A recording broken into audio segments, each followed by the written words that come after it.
I'm going to show you guys how to do an absolutely obscene amount of damage without very much setup at all. It's so absurdly broken, guys, that you can just one-shot many different enemies and bosses in this game if you get this setup.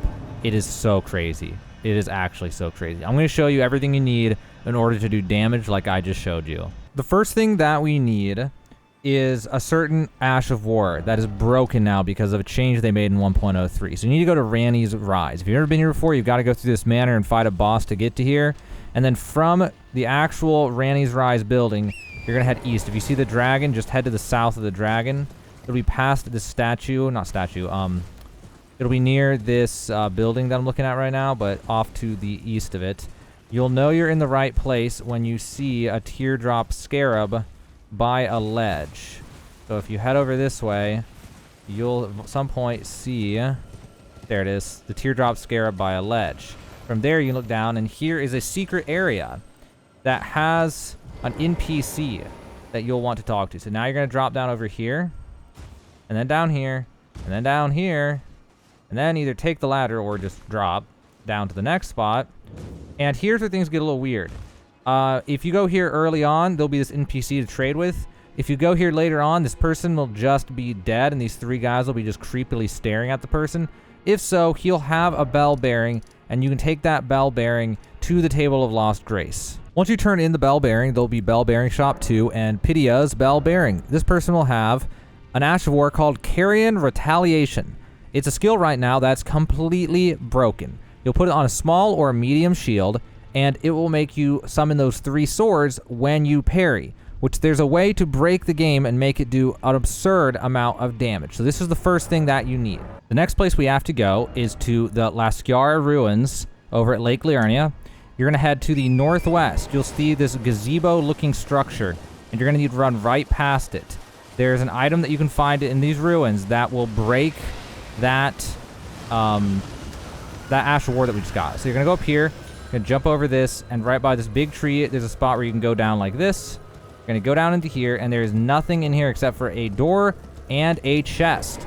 Inside of this chest will be an item called the Wraith Calling Bell. And it is an item you can equip and use an unlimited number of times. And what it does is it uses that annoying attack that the enemies in this area use.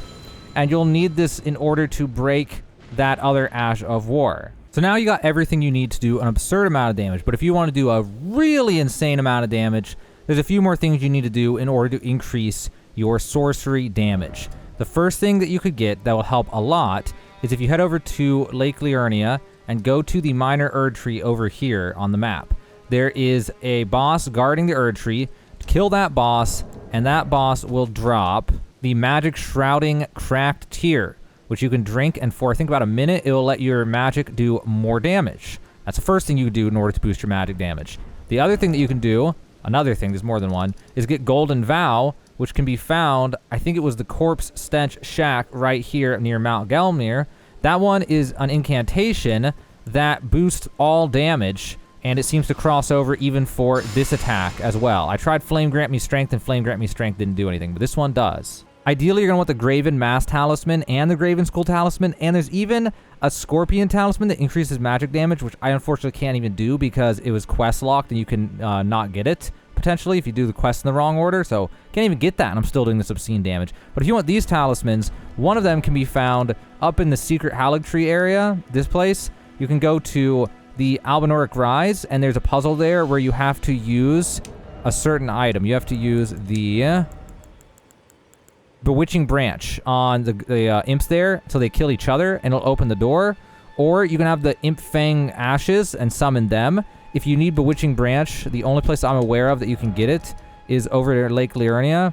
And there's a merchant by the Bellum Church right here, Nomadic Merchant. He will sell you a few of those that you can use in order to make those gargoyles attack each other. The other one, the other talisman that you want to get is at the Academy at the Debate Parlor. I'm going to show you again. It's a little complicated. So from the Debate Parlor, you're going to head to the west. You're also going, well, I don't really need melee. I can just punch the walls. So there's an illusory wall over here.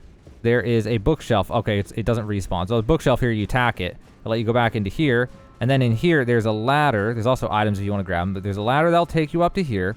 And then once you get up to here, you can head to the east, and you can jump over this and drop down into here, and then you go into this hole.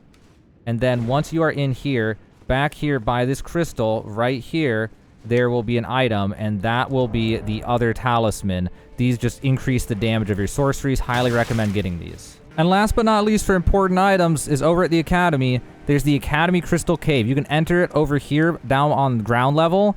There's an imp statue with a mist wall, and you'll open that to get into the Academy Crystal Cave. You beat the boss at the Academy Crystal Cave, and behind the boss is an elevator. Take the elevator, it'll take you to the tallest tower at the entire Academy. And on top of that tower will be a chest, and in that chest will be a sorcery that is called the Terra Magica, which raises the magic strength of those within the sigil. So what that does is it lets you cast this spell, and then if you stand inside of it while using the other spells, it will do way more damage. So if you get that also, you're going to do absurd amounts of damage. And apparently there's also a headpiece that increases primeval sorcery damage, but I don't think that would increase the Ash War, but I did not test it. I doubt this Ash War is a primeval sorcery, but maybe. So what you're going to do this trick is you are going to have that Wraith Calling Bell, and you're going to use the Wraith Calling Bell, which will send out an attack. Well, it turns out you can parry your own attack. So if you cast that and then immediately parry, it will destroy it and parry it and then activate the parry skill. And this parry skill is completely broken right now because what they did was they buffed shields, and somehow that just completely broke this Ash of War. It is unbelievable the amount of damage it does. The damage it does scales with the shield. So you're going to need a smaller medium shield to put the Ash of War onto. And once you have that, you're going to want to level up that shield as much as you possibly can, all the way to plus 25 if you can. Other than that, you're just going to rely on those other things in the flask in order to do your damage. And the staff does not matter at all. I tried using Lusat's Glintstone Staff that's supposed to increase damage of sorcery and has better sorcery scaling. I leveled up to plus 9. It does the exact same damage as having the Demi-Human Queen Staff. So don't even worry about staff. Just use whatever staff you want for that casting of that spell. Holding a staff in your hand when this thing goes off does not change the damage it does, even though it's a sorcery. So you don't need to worry about that. And again, Flame Guarantee Strength does not do anything because it only increases weapon damage, not this sorcery damage. And then Golden Vow will increase your damage by 10% or 15, whatever it is. And then again, standing in the Terra Magica will increase it. And finally, popping the Flask of Wondrous Physic with that magic damage crystal tier on it will also increase your damage. So you're going to combine all of those things in order to do this damage. So let's see it one more time on this guy. I am going to use Golden Vow. And then when I get close, it's just going to automatically attack because I already have it casted. But I'm going to use this now, and then drink the flask, and then get the bell ready, and then swap to the shield, and then parry the attack, and then get blasted. But you can already see the amount of damage that it does is off the charts. Absolutely crazy amount of damage that you can do. That I can basically 3-shot this guy. It depends. You can actually hit a crit spot on this guy for 12,000 damage using this. The highest I've hit on him was around 12,000 damage. But that was because I hit him somewhere in the chest that was like a crit spot. So before I end this though, I've been meaning to beat Radagon and the Elden Lord. I haven't had time to do it on my main save file. So let's go ahead and beat the final boss of the entire game using this and see how it goes. So what I'm going to do is I'm going to start with Golden Vow before even entering the room. We're going to pop the flask for the magic damage because it lasts like a minute. I'm going to swap the Terra Magica and have Wraith Calling Bell out. I'm going to immediately cast Terra Magica as soon as the fight starts.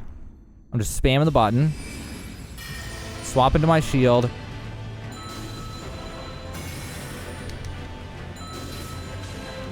Well, he's going to hit me maybe, but he should just die here. All right, stage 1 complete. 13,000 damage to Radagon. Now let's get ready for the Elden Beast. All right, let's see what we can do against this Elden Beast. I'm going to summon my Great Shield Soldiers this time just to make it easier. And then I'm going to see what the Elden Beast does if I just try to run towards him immediately, because he always wants to start the breath attack. So let's try the Terra Magica thing, even though okay, he's just going to push me out of my Terra Magica. Okay, well, the Elden Beast might be a little bit more of a grind, because the Elden Beast does Elden Beast stuff. But we'll see what happens here. If I can just get in here for a few of these, it should be over real fast. All right, so there's one.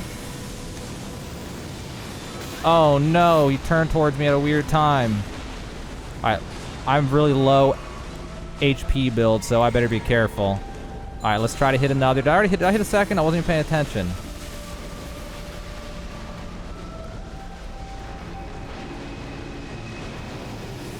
Well, I still hit him with that one, didn't I? No, they have a limited range. Oh, that's not good.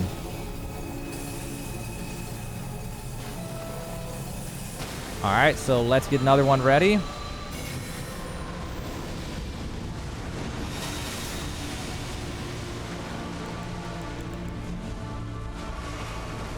He sure is making me work for it, but you can already see the obscene amount of damage that this can do. Wow, that was some damage. He's mad. He's like stage 2 already. He's so mad. Well, unfortunately, the thing just blew up. But no, it didn't blow up before hitting him. All right, we're getting close. We're getting close. He's distracted on the skeletons. This might be it. One more. All right, this should do it. And that's the Elden Beast. Just to show you the power of the Carrion Retaliation. Absolutely broken. Broken Ash of War right now. If you want to just cheese any boss and win any fight like it's absolutely nothing, highly, highly recommend this Ash of War.